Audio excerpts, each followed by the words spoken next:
Daily Entertainment Update, September 12, 2025. Good morning, this is KrisinfoTVOfficial with your top verified entertainment headlines. At the Kering Foundation's 4th annual Caring for Women dinner in New York City, stars including Demi Moore, Dakota Johnson, Salma Hayek, and Lauren Sanchez turned heads on the red carpet as the event united high fashion with a powerful message about women's rights. Meanwhile, across the Atlantic in London, Colin, Farrell, and Margot Robbie were seen sharing an intimate moment at the premiere of their new film, A Big, Bold, Beautiful Journey. Meanwhile, elsewhere, Dan Stevens and Lily James reunited on the red carpet at the swiped premiere.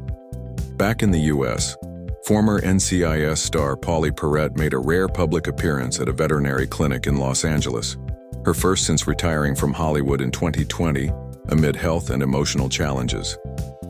And a reminder for all creators, make sure you have the necessary rights for any music, images, or footage you use in Ps. Generate an original and never broadcasted unique video with no infringement intention.